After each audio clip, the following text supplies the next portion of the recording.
یہ تو میں جانتی تھی کہ وہ وہاں محکمہ پولیس میں انسپیکٹر ہے، مگر اس وقت تک یہ نہیں پتا تھا مجھے کہ وہ بھی مجھے جانتا ہے۔ میں کلب میں اپنے ایک بوائے فرینڈ کے ساتھ بیٹھی شیمپین کی ہلکی ہلکی چسکیاں لگاتے ہوئے ڈانسنگ فلور پر محو رقص جوڑوں کو دیکھ رہی تھی جب گریگری نے میرے قریب آ کر رقص کے لیے مجھے اپنی پارٹنر بنانے کی خواہش کا اظہار کیا۔ پولیس اور دیگر سرکاری محکموں کے ہر سطح کے افسران کو شیشے میں اتارنے کے لیے ان سے مل بیٹھنا ہماری ضرورت بھی تھی اور ہمارے بڑوں کی ہدایت بھی۔ چنانچہ میں نے گریگری کی خواہش کا احترام کرتے ہوئے فوراً اس کے ہاتھ میں اپنا ہاتھ دے دیا۔ وہ مجھے لے کر رقص کرنے والے ہجوم میں شامل ہو گیا، مگر جلد ہی میں نے محسوس کر لیا کہ وہ رقص کرتے ہوئے غیر محسوس طریقے پر مجھے ساتھ لے کر ایک علیحدہ اور پرسکون گوشے کی جانب بڑھ رہا ہے۔ میں نے دیکھا کہ شکار خود جال میں پھنسنے پر مائل ہے تو مجھے اپنی کامیابی کا 100% یقین ہو گیا اور میں کوئی اعتراض کیے بغیر اس کے ساتھ تنہائی میں چلی گئی۔ ہم وہاں سبزہ میں ایک بینچ پر جا کر بیٹھ گئے تو گریگری مسکراتے ہوئے بولا، جانتی ہو مس فنلی، میں تمہیں اپنے ساتھ اس ویران گوشے میں کیوں لایا ہوں؟ میں نے بھی مسکراتے ہوئے جواب دیا، اب میں اتنی بھی نادان نہیں ہوں کہ مجھے آپ کے اس طرف آنے کا مقصد معلوم نہ ہو۔ میں جانتی ہوں نوجوان تنہائی میں اپنا حال دل کہنے کو لڑکیوں کو اس طرح لے کر آتے ہیں۔ وہ ہلکا سا قہقہہ لگانے کے بعد بولا، لیکن میں ان لوگوں میں سے نہیں ہوں مس فنلی۔ دوسرے یہ کہ میں چونکہ پہلے سے ہی شادی شدہ ہوں، اس لیے میں اس مقصد کے تحت تمہیں یہاں نہیں لایا ہوں جس کے لیے نوجوان ادھر آتے ہیں۔ اچھا؟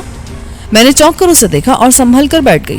مجھے یہ اندازہ لگانے میں ذرا بھی دیر نہ لگی کہ وہ کوئی بہت ہی اہم بات ہوگی جس کے لیے پولیس انسپیکٹر مجھے یہاں لایا ہے۔ میں نے کہا، پھر آپ مجھے یہاں کیوں لے کر آئے مسٹر گریگری؟ میں تمہیں یہ بتانے کے لیے یہاں لایا ہوں کہ تم اب تک جو زندگی گزارتی رہی ہو وہ ایک مصنوعی زندگی ہے۔ یہ زندگی تمہاری اپنی زندگی ہرگز نہیں ہے۔ کیا تمہیں اس حقیقت کا علم ہے؟ اس نے نہایت سنجیدہ اور مضبوط لہجے میں کہا۔ پہلے تو میں سمجھی کہ شاید وہ مجھ سے کسی قسم کا مذاق کر رہا ہے، مگر اس کے چہرے پہ سنجیدگی دیکھ کر میں بھی سنجیدہ ہو گئی۔ مصنوعی زندگی سے آپ کی کیا مراد ہے؟ آپ یہ بتانا چاہ رہے ہیں کہ میں مر چکی ہوں اور مجھے مصنوعی طریقے پر زندہ رکھا جا رہا ہے؟ میرا مطلب ہے مصنوعی سانس وغیرہ کے ذریعے۔ مگر یہ کیسے ممکن ہے؟ میرے علم میں تو… وہ میری بات کاٹ کر بولا، نہیں، میرا مطلب یہ نہیں ہے۔ میں یہ کہہ رہا ہوں کہ تمہاری موجودہ زندگی وہ نہیں ہے جو ہونی چاہیے، یعنی تم اپنے والدین، اپنے عزیز و اقارب سے الگ تھلگ ایسے لوگوں کے ساتھ رہ رہی ہو جن سے تمہاری کوئی تعلق، کوئی قرابت داری نہیں ہے۔ یہ سارے رشتے مصنوعی رشتے ہیں۔ آرتھر فنلی تمہارا باپ نہیں ہے۔ اس کا یہ انکشاف میرے لیے کسی خوفناک دھماکے سے کم نہ تھا۔ میری آنکھیں حیرت کی زیادتی کے باعث پھٹی کی پھٹی رہ گئیں۔ ذہن کو اتنا شدید جھٹکا لگا تھا کہ چند لمحوں کے لیے جیسے میری قوت گویا سلب ہو کر رہ گئی۔ میں گمسم بیٹھی اسے دیکھے جا رہی تھی۔ یہ کیا بات تھی؟ کیا یہ بات کسی ایٹمی دھماکے سے کم تھی کہ وہ لوگ جن کے ساتھ میں نے اپنا بچپن گزارا، جنہوں نے میری تعلیم و تربیت کی، وہ میرے اپنے نہیں تھے؟ وہ آرتھر فنلی جس نے میرے اوپر شدید محنت کی تھی اور مجھے مختلف تربیت گاہوں میں تربیت دلوائی تھی کہ میں ہر فن میں طاق ہو گئی تھی، جس نے میرے لیے ہر طرح کا عیش و آرام مہیا کیا تھا اور شناخت کے لیے مجھے اپنا نام دیا تھا، وہ آرتھر میرا باپ نہیں تھا۔ گریگری نے مجھے ایک دم آسمان سے اٹھا کر زمین پر پٹک دیا تھا۔ وہ سارے رشتے ناتے جن پر میں برسوں سے فخر کرتی آئی تھی اور جن کے لیے میں ہر دم ہر عذاب سے گزرنے کے لیے تیار رہتی تھی، سراب تھے۔ یہ میں تسلیم کرنے کے لیے تیار نہ تھی۔ میں نے بمشکل اپنے دل و دماغ میں اٹھنے والے طوفان سے خود کو بچانے کی کوشش کرتے ہوئے کہا، یہ آپ کیا کہہ رہے ہیں مسٹر گریگری؟ یہ کیسے ہو سکتا ہے؟ آرتھر فنلی میرے والد نہیں ہیں تو انہوں نے کس رشتے سے اس قدر لاڈ پیار کے ساتھ میری پرورش کی ہے؟ کیوں میری تعلیم و تربیت کی ہے؟ کیا میں ان کی لے پالک ہوں؟ اگر ایسا ہے تب بھی وہ میرے والد ہی ہوئے نا؟ نہیں مس فنلی، ایسی بھی کوئی بات نہیں ہے۔ آرتھر نے آپ کی دیکھ بھال یا تعلیم و تربیت آپ کی بھلائی کے لیے نہیں کی۔ اس میں اس کا اپنا مفاد ہے، اس کی تنظیم کا مفاد ہے اور پوری یہودی قوم کا مفاد ہے۔ میں سمجھی نہیں، آپ کیا کہہ رہے ہیں؟ اپنی قوم کے مفاد کے لیے کام کرنا تو ہر انسان کا فرض ہے مسٹر گریگری۔ پھر اگر میں یا کوئی بھی یہودی ایسا کرتا ہے تو آپ لوگ اس پر اعتراض کیوں کرتے ہیں؟ میں نے کہا، مجھے یہ احساس ہونے لگا تھا کہ گریگری مجھے صہیونیت کے مفاد کے لیے کام کرنے سے روکنے کی خاطر ایسی باتیں کر رہا ہے مجھ سے۔ وہ بولا، بے شک ہر شخص پر اس کے ملک، اس کی قوم کی طرف سے کچھ ذمہ داریاں عائد ہوتی ہیں جنہیں پورا کرنا اس کا فرض ہوتا ہے۔ تم بھی اگر نسلاً یہودی ہوتی یا اس حقیقت سے واقف ہونے کے باوجود کہ تمہارا بنی اسرائیل سے کوئی تعلق نہیں ہے ان کے لیے کچھ بھی کرتی تو مجھے یا کسی بھی شخص کو کوئی اعتراض نہ ہوتا، لیکن میں جانتا ہوں کہ ایسا نہیں ہے۔ یہ کیا فضول بکواس ہے؟ میں نے چراغ بہا کر کہا، آرتھر فنلی سے میرے رشتے کی نفی کرتے کرتے اب تم میری قومیت کو بھی جھٹلانے لگے ہو، میری شناخت کی نفی کرنے لگے ہو۔ ہو سکتا ہے مسٹر فنلی سے میرا کوئی رشتہ نہ ہو، میرے والدین، میرے عزیز و اقارب کوئی بھی ہوں، لیکن یہ نہیں ہو سکتا کہ میرا دین یہودیت کے سوا کوئی اور ہو۔ میرے یہودی ہونے میں کوئی شبہ نہیں ہو سکتا۔ مسٹر گریگری، میں ایک یہودی گھرانے سے تعلق رکھتی ہوں۔ میری تمام تر تعلیم و تربیت یہودی انداز میں ہوئی ہے. آپ کو شاید پتہ نہیں ہے کہ ہم یہودی کبھی کسی غیر قوم کے فرد کو اپنے میں شامل نہیں کرتے. ہم کسی ایسے شخص کو یہودی تسلیم ہی نہیں کرتے جس کے آباء و اجداد یہودی نہ رہے ہوں. ایسے لوگوں کو جو اپنا دین، اپنا مذہب چھوڑ کر یہودی بننا چاہیں، انہیں ہم کبھی قبول نہیں کرتے، کیونکہ ہمارے نزدیک ایسے لوگ جو اپنے اجداد کے دین اور بزرگوں کے عقائد سے منہ موڑ کر کسی اور دین میں شامل ہو جاتے ہیں، کبھی قابل اعتبار نہیں ہوتے. جن لوگوں کو کوئی لالچ یا کوئی مصیبت عقائد تبدیل کرنے پر آمادہ کر سکتی ہے، ایسے لوگ ہمیشہ خطرناک ثابت ہوتے ہیں. وہ اپنے ذرا سے فائدے یا نقصان کی خاطر پوری قوم کے لیے بربادی کا باعث بن سکتے ہیں. لہٰذا یہودیوں نے دوسرے مذاہب کے لیے اپنے دروازے ہمیشہ بند رکھے ہیں. وہ میری یہ جذباتی تقریر سن کر کبیدہ خاطر یا بددل ہونے کے بجائے مسکراتے ہوئے بولا، یہ تم نے صحیح کہا ہے کہ یہودی کسی غیر یہودی کو اپنے مذہب میں شامل نہیں کرتے، لیکن شاید تم یہ نہیں جانتی کہ یہودیوں کی بین الاقوامی تنظیم یہودا غیر اقوام کے ایسے لاوارث بچوں کو جن کی عمریں بہت ہی کم ہوں، یعنی 2-3 سال تک کی عمر کے بچوں کو اپنی سرپرستی میں لے لیتی ہیں اور ان کی پرورش بالکل اپنے بچوں کی طرح کرتی ہیں، اور پھر جوان ہونے کے بعد ان سے تخریب کاری، اسمگلنگ وغیرہ قسم کے خطرناک کام لیتی ہیں. انہیں خصوصی طور پر ایسے ہی کاموں کی تربیت دی جاتی ہے تاکہ اس طرح کے کاموں کے لیے کوئی یہودی اپنی جان کو خطرے میں نہ ڈالے. یہودا کو ایسے پرخطر کاموں کے لیے قربانی کے بکروں کی ضرورت رہتی ہے، اور تم جیسے لوگ اسی لیے رکھے جاتے ہیں. یقین نہیں ہے میری باتوں پر تمہیں تو گھر جا کر کسی پرسکون جگہ پر بیٹھ جانا اور اپنی پوری زندگی کو آموختے کی طرح دل میں دہراتی چلی جانا. تمہیں جلدی معلوم ہو جائے گا کہ تمہارا تعلق بھی قربانی کے انہی جانوروں میں سے ہے. اب تک تم نے آرتھر کے کہنے پر جتنے بھی کام کیے ہیں وہ سب ایسے ہیں کہ جن کی تکمیل کے بعد تمہیں ایک نئی زندگی ملنے کا احساس ہوا ہے. گریگری کی اس بات نے میری زبان کو جیسے تالا لگا دیا. میرا ذہن تیزی سے پیچھے کی طرف دوڑنے لگا. ماضی قریب اور بعید کے وہ تمام خوشگوار اور ناخوشگوار لمحے جنہیں میں پیچھے چھوڑ آئی تھی، ایک ایک کر کے میرے ذہن کی اسکرین پر ابھرتے جا رہے تھے، اور ہر لمحہ، ہر پل، ہر واقعہ گریگری کی تائید کرتا نظر آتا تھا. میں نے گھبرا کر اپنا سر جھٹک دیا اور گریگری سے نظریں چراتے ہوئے بولی، میں گھر جا کر آپ کے مشورے پر ضرور عمل کروں گی مسٹر گریگری، مگر مجھے یقین ہے کہ آپ کی باتیں سچ ثابت نہیں ہو سکیں گی اور میرے خیالات میں کوئی تبدیلی نہیں آ سکے گی. یہ کہتے ہوئے میں خود بھی اپنے لہجے کا کھوکھلاپن محسوس کر رہی تھی. گریگری نے بھی پوری طرح اسے محسوس کیا تھا اور اس کے لبوں پر فتح مندی کی مسکان ابھر آئی تھی. وہ بولا، میری باتوں کی صداقت تو تمہارے لہجے سے آیا ہے مس فنلی. بہرحال ایک بات کا خیال رکھنا، جب تم پر حقیقت آشکار ہو جائے تو اس کا اظہار کرنے آرتھر کے پاس نہ چلی جانا. یہ میرا کارڈ اپنے پاس رکھ لو، کسی نتیجے پر پہنچنے کے بعد مجھ سے مل لینا. اس نے اپنا وزٹنگ کارڈ نکال کر مجھے تھما دیا اور کھڑے ہوتے ہوئے بولا، چلو اب واپس چلے، زیادہ دیر ہو گئی تو تمہارے سرپرست مشکوک ہو جائیں گے. پلیز مسٹر گریگری آپ جائیں، میں ابھی کچھ دیر تک یہیں بیٹھوں گی، یہ جگہ مجھے بہت اچھی لگتی ہے. ٹھیک ہے، جیسے تمہاری مرضی، گریگری نے کہا اور وہاں سے رخصت ہو گیا. اس کے جانے کے بعد میں نے ایک بار پھر اپنے ماضی کو کھنگالنا شروع کر دیا. ابتدا سے ایک ایک دن کے ایک ایک پل کا حساب کرنا شروع کیا اور میرے دل و دماغ میں جیسے بھونچال آ گیا. اس رات کے کئی گھنٹے میں نے اسی نیم تاریک گوشے کی نظر کر دیے، اور جب میں نے وہ جگہ چھوڑی تو اس وقت گریگری کی ہر بات کی تصدیق ہو چکی تھی. مجھے اپنی اہمیت اور حیثیت کا پورا ادراک ہو چکا تھا. یہ جان لینے کے بعد کہ میں واقعی آرتھر کے اشاروں پر ناچنے والی کٹ پتلی سے زیادہ نہیں ہوں، اور میری حیثیت قربانی کے اس جانور جیسی ہے جسے قربان کرنے سے پہلے خوب اچھی طرح کھلا پلا کر تیار کیا جاتا ہے تاکہ ضرورت پڑنے پر اسے قصائی کے حوالے کر کے اپنی طرف آنے والے ادبار کا رخ موڑا جا سکے. یہ تو میں جانتی تھی کہ تنظیم یہودا کے پاس قربانی کے ایسے بے شمار جانور ہیں، لیکن یہ انکشاف مجھ پر اسی رات ہوا تھا کہ خود میرا شمار بھی ایسے ہی جانوروں میں ہوتا ہے. آرتھر کے ذاتی آفس کی کلماری میں ایسی بے شمار فائلیں بھری پڑی تھیں جن میں مجھ جیسے لوگوں کے سارے کوائف درج تھے. آرتھر چونکہ سان فرانسسکو میں تنظیم کا سربراہ تھا، اسی لیے اس ریاست میں موجود ایسے تمام لوگوں کی فائلیں اسی کی تحویل میں رہتی تھیں.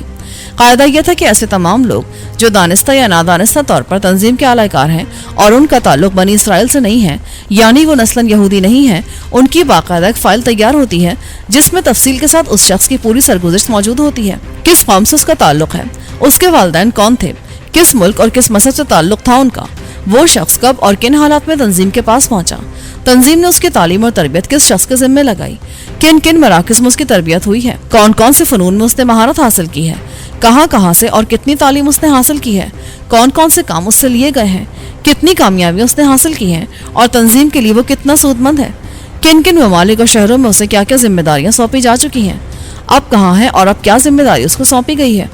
یہ ساری تفصیل اس فائل میں موجود ہوتی ہے. اس فائل کو اس شخص کے سرپرست کے پاس بھی بھیجا جاتا ہے تاکہ وہ اس کی مصروفیات اس میں درج کرتا رہے، اور اس شخص کی موت کے بعد یہ فائل ضائع کر دی جاتی ہے.